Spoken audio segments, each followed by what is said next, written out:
दोस्तों ऐसा बहुत कम होता है कि किसी ऑनलाइन इवेंट को देखने के बाद ना कोई इंसान पूरी तरीके से पागल हो जाए और पूरी पीसी इंडस्ट्री उसी एक इवेंट के बारे में बात करने लगे। और भाई हो भी क्यों ना, क्योंकि ये जो इवेंट था ना वो एप्पल ने किया है और आपको पता है कि एप्पल के हर इवेंट मेगा सक्सेसफुल होते हैं। तो आज के वीडियो में आपको मैं यही बताने वाला हूँ कि एप्पल ने ऐसा क्या कमाल धमाल कर दिया है जिसके पीछे पूरी दुनिया पागल है।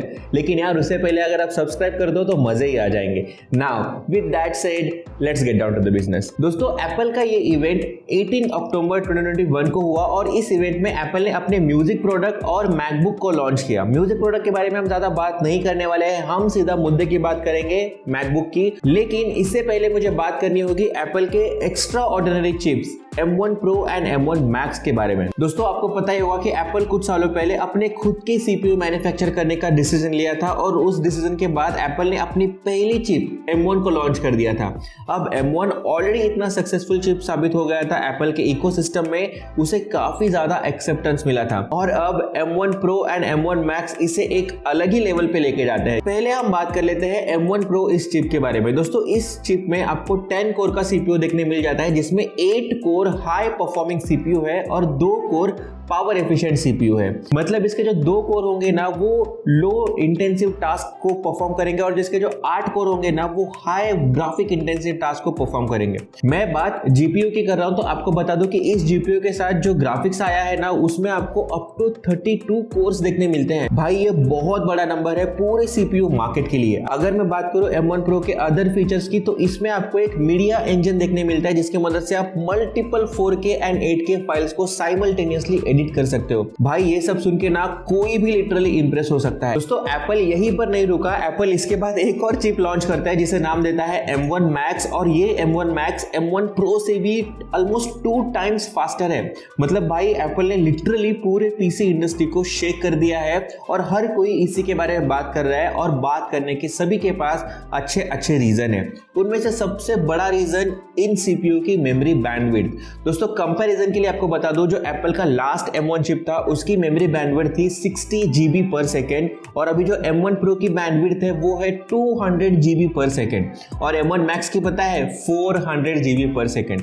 मतलब भाई बहुत कमाल के CPU होने वाले हैं। इसमें लेटेंसी बिल्कुल ना के बराबर मिलने वाली है और इसमें बहुत ही स्नैपी परफॉर्मेंस को आप एक्सपेक्ट कर सकते हो। एक और बड़ा श्रेय जाता है इसके यूनिफाइड मेमोरी को, क्योंकि एप्पल के इन चिप्स में आपको अप टू 32 GB की यूनिफाइड मेमोरी देखने मिलेगी जो कि रैम और ग्राफिक्स दोनों में कॉमन होगी। अब ये काफी क्लेवर मूव है एप्पल की तरफ से और इसकी मदद से आपको लैपटॉप में 32 GB का ग्राफिक्स देखने मिल सकता है और 32 GB का रैम देखने मिल सकता है, क्योंकि दोनों को यहाँ पे कंबाइन कर दिया है।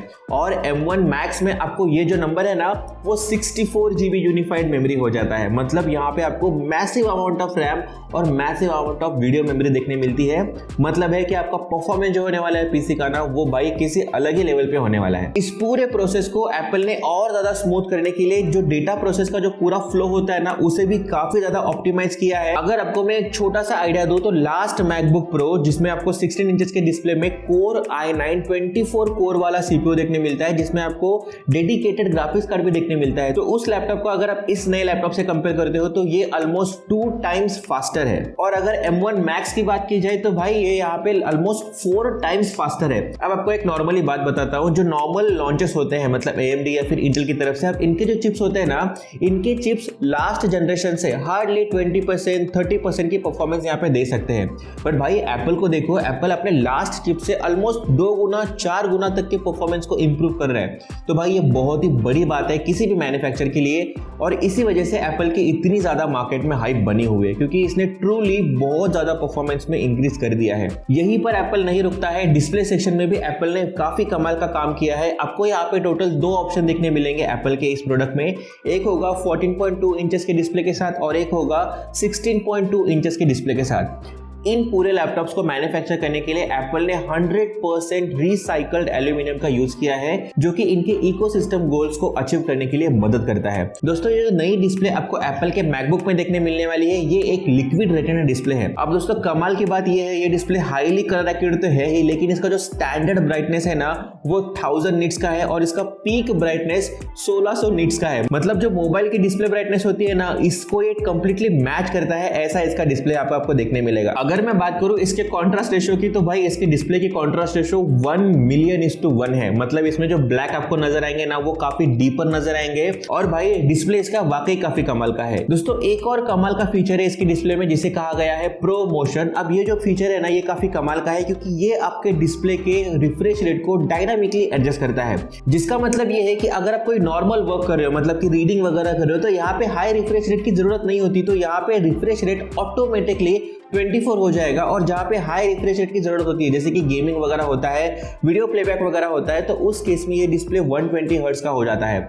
मतलब ये डायनामिकली एडजस्ट करते रहता है, जिसका फायदा ये होगा कि आपको एक बेटर बैटरी बैकअप देखने मिलता है। तो ये एप्पल का काफी स्मार्ट मूव इस डिस्प्ले के साथ किया गया है।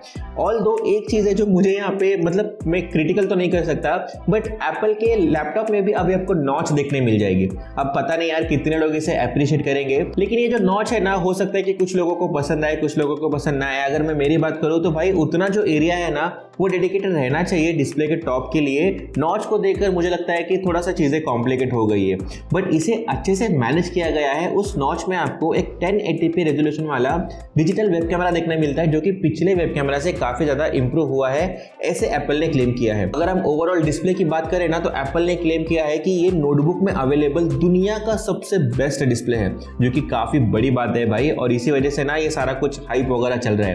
दोस्तों इनके स्पीकर्स में भी ना एप्पल ने बहुत सारा ध्यान रखा है। आपको लैपटॉप में 6 स्पीकर्स देखने मिलते हैं जिनमें से 2 ट्विटर है। आप ही सोचिए कि आजकल के दिन में नॉर्मल ब्रांड वाले लैपटॉप में कितने घटिया स्पीकर प्रोवाइड करते हैं, जबकि एप्पल आपके हर एक एक्सपीरियंस को यूनिक करना चाहता है और हर एक जगह पर उसने इक्वली ध्यान दिया है, जिसकी वजह से एप्पल को अप्रिशिएट करना बनता है। ऐसा ही एक फीचर है जिसे आप लोग बहुत ज्यादा अप्रिशिएट करोगे। नए मैकबुक्स में आपको अप टू 21 आवर का प्लेबैक देखने मिलता है, जो कि काफी कमाल की बात है गाइस। इतना ही नहीं दोस्तों, एप्पल ने उनके कस्टमर की हर एक बात सुनी है और इसमें पोर्ट्स को वापस लेकर आया है।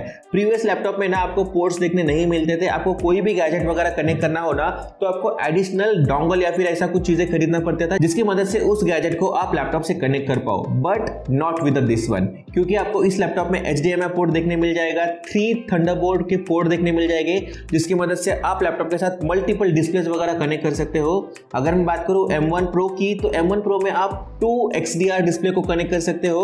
अगर हम बात करें M1 Max की, तो M1 Max में आप 3 XDR डिस्प्ले को कनेक्ट कर सकते हो और एक 4K टीवी को कनेक्ट कर सकते हो। ये सब कुछ रियल टाइम में पॉसिबल हो पाता है बिकॉज एप्पल के जो चिप्स है ना इतना सब कुछ झेल सकते हैं। दोस्तों इतना ही नहीं, नए मैकबुक में आपको माइक्रो SD कार्ड का भी स्लॉट देखने मिल जाएगा। एप्पल ने टच बार को कंप्लीटली रिमूव कर दिया है और यहाँ पे आपको मैगसेफ चार्जर, जो कि एप्पल की आइकॉनिक चार्जर सिस्टम थी, उसे भी यहाँ पे वापस लेकर आया है। तो ये शो करता है कि एप्पल अपने कस्टमर का कितना सुनता है।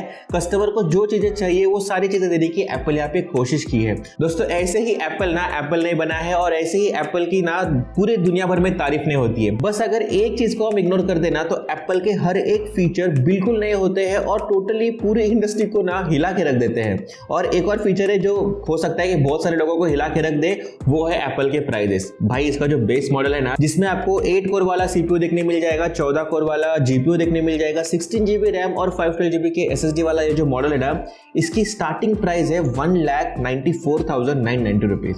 यही नहीं, अभी और सुनिए। अभी इतना ही नहीं, और सुनो, इसका जो हाई एंड मॉडल है ना वो जाता है 2,40,000 रुपीज तक। दोस्तों M1 Max के बेस एडिशन की प्राइस है 3,29,000 और इसके हाई एंड एडिशन की प्राइस है 5,80,000 रुपीज। भाई पैसा हो तो क्या कुछ नहीं हो सकता। माय गॉड, मतलब प्राइसिंग ना देखकर ही ना पागल हो जाएंगे लोग। अब आपको ना वो किडनी वाले जोक या फिर बाकी वाले जो जोक होते हैं ना एप्पल के, अब कुछ नया सोचना पड़ेगा। अब ना घरदार बेचना पड़ेगा एप्पल के प्रोडक्ट लेने के लिए, इतने एक्सपेंसिव हो चुके हैं।